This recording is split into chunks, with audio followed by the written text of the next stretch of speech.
So what's up mga brad, no? So in today's video, i-install natin at unboxing natin tong nabili natin na ano mga buddy. Tawag ito, power module ba to, ano? Pwede ito pang ano natin buddy. Titingnan natin buddy. Okay.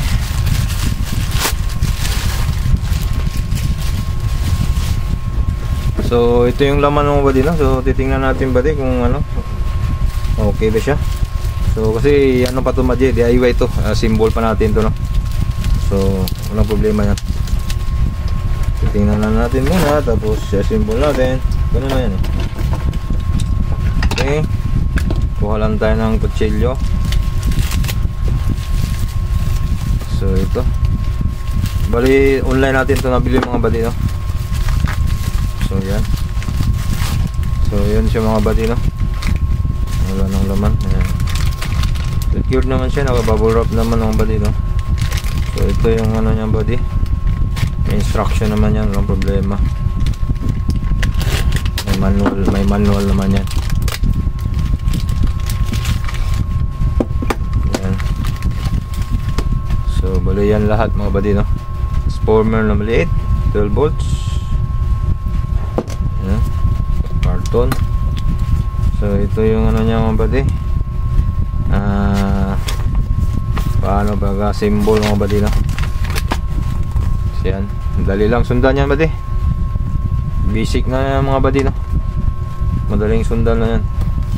Kasi yung PVC nya kasi mga buddy, yung PVC board nya is may nakalagay na yan mga buddy, oh. Yan, oh. Dito yung IC, yung lead, yan, dyan na yan. So madaling sundan lang to mga buddy, no? So ganun lang buddy, install lang muna natin to sa lagayan nya, yan.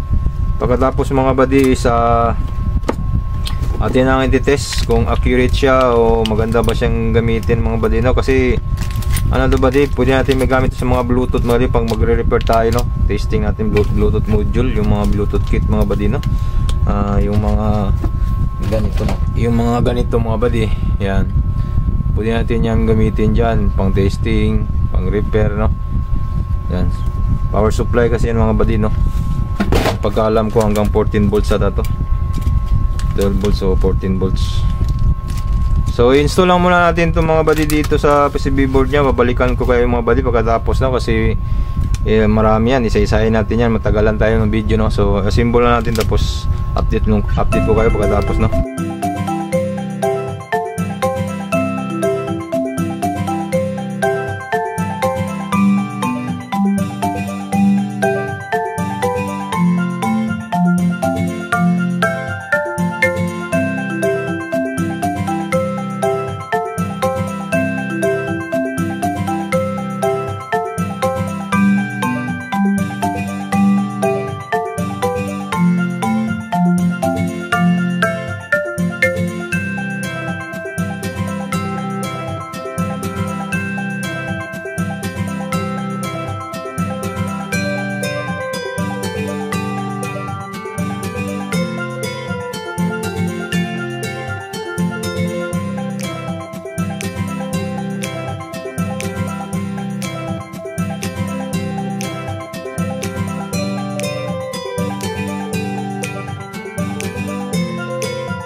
So what's up mga brother, no? So ito yung finished product natin mga brother.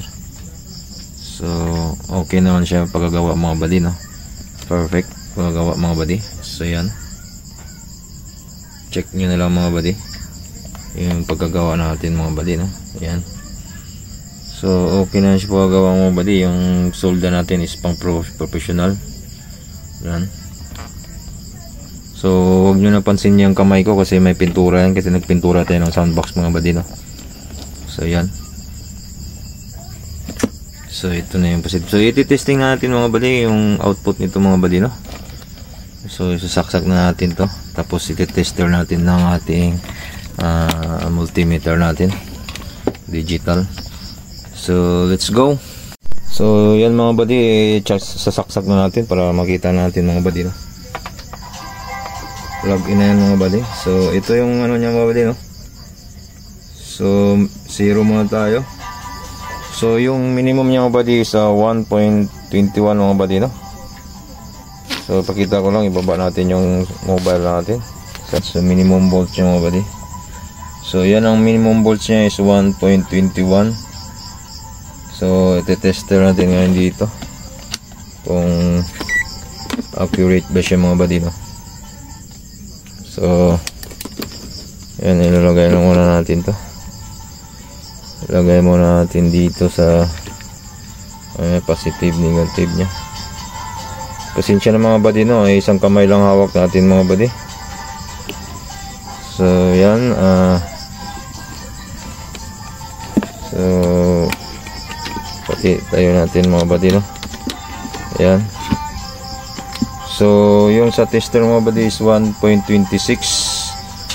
So adjust natin 2.09. so 2.12 sa tester natin. So nakasaksak yan dito mga buddy, no? So yan. So try natin pataasan 2.68, 2.73, taas natin. So yan, kita nyo mga buddy, 3.9, 3.90, 3.96. Okay, 5 volts, 5, taas yan. Adjust natin mga buddy. Makita nyo naman dun sa kabila, no? Sa right side na yung multimeter adjustment. Yan, nag-adjust rin siya, no? So i-pull natin mga buddy kung hanggang saan yung pull niya mga buddy, no? Pull niya is pumapalo ng 15.2